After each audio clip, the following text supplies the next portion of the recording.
पर्सी faucet एक British खोजकर्ता जो कि 1925 में ब्राज़ील के जंगलों में, ब्राज़ील के अमेज़न के जंगल में एक खोए हुए शहर जिसका नाम था जेड, उसकी तलाश में निकले थे। वेलकम टू जिज्ञासा।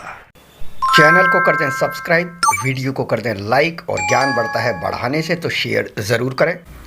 इस तलाश के दौरान वो अपने बेटे को साथ ले गए और एक दोस्त को भी साथ ले गए, लेकिन ये तीनों ही इस जेड शहर की तलाश में जब निकले तो फिर कभी लौट कर नहीं आए।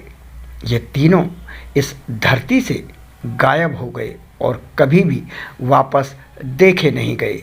इनकी गुमशुदगी आज भी एक रहस्य बनी हुई है।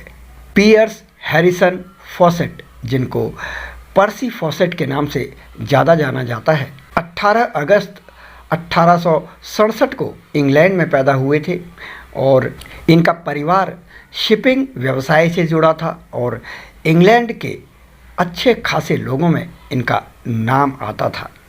शिपिंग व्यवसाय से ज़रा अलग हटकर पर्सी फॉसेट ने ब्रिटिश सेना में भर्ती होना ज़्यादा ज़रूरी समझा, या कह लें कि ये उनकी दिली इच्छा थी। ब्रिटिश सेना में सेवा करने के बाद वे सर्वे और भूगोल के क्षेत्र में अपना कैरियर बनाने लगे और इसी रास्ते पर चलते हुए सन 1900 के दशक की शुरुआत में उन्होंने कई सारे अभियान चलाए। इनमें से अधिकांश अभियान दक्षिण अमेरिका, ब्राज़ील के दूर दराज के इलाकों में चल रहे थे। पर्सी फॉसेट ने अमेज़न वर्षावन, बोलिविया और पेरू की सीमा से लगे इलाकों का दौरा भी किया।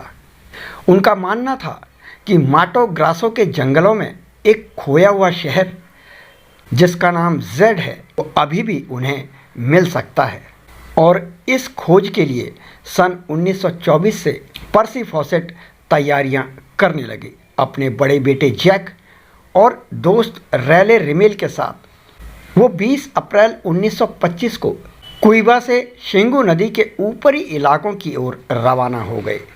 29 मई 1925 को उनका एक आखिरी पत्र, जो उनकी पत्नी के नाम था, जिसमें उन्होंने बहुत ही आत्मविश्वास और आशावाद व्यक्त किया था, लेकिन उस पत्र के बाद कभी कोई न पत्र आया न इन तीनों को कहीं देखा गया।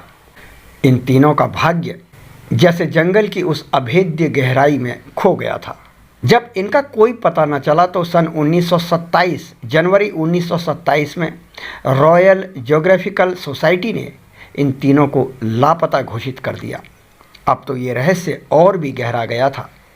इनकी गुमशुदगी के बारे में तरह तरह की बातें सामने आने लगी।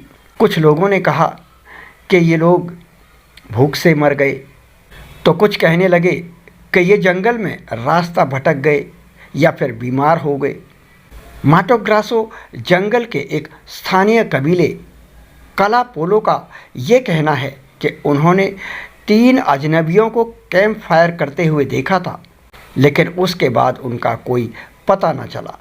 हालांकि फॉसेट कभी वापस नहीं लौटे, लेकिन उनकी कहानी आज भी अमेज़न के जंगलों में गूंजती है।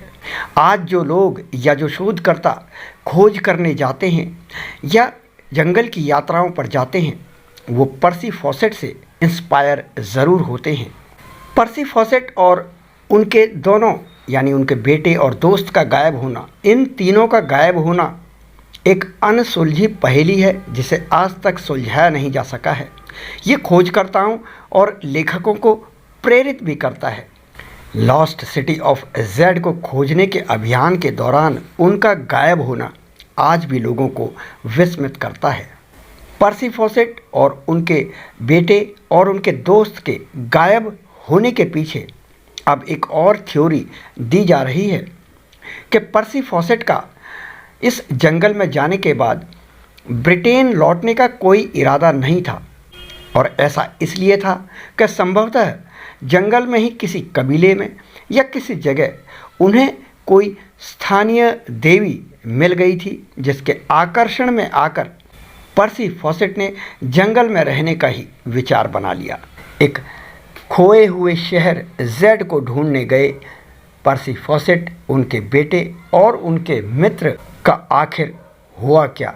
क्या ये जंगल उन्हें निगल गया या फिर वाकई उन्होंने वहां जाकर एक नए समुदाय की स्थापना की? रहस्य अभी रहस्य ही है। मित्रों, आशा करता हूँ ये वीडियो आपको पसंद आया होगा।